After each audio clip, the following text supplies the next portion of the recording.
اسلام میں روزے کی کیا اہمیت ہے؟ اسلام میں روزے کی اہمیت کا اندازہ اس سے ہوتا ہے کہ یہ اسلامی ارکان میں سے چوتھا رکن ہے۔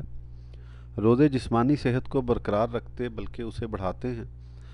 روزوں سے دل کی پاکی، روح کی صفائی اور نفس کی طہارت حاصل ہوتی ہے۔ روزے دولت مندوں کو غریبوں کی حالت سے عملی طور پر باخبر رکھتے ہیں۔ روزے شکم سیروں اور فاقہ مستوں کو ایک سطح پر کھڑا کر دینے سے قوم میں مساوات کے اصول کو تقویت دیتے ہیں۔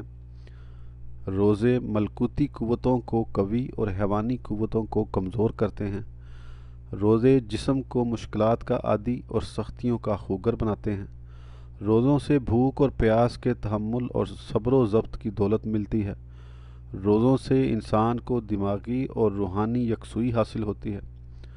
روزے بہت سے گناہوں سے انسان کو محفوظ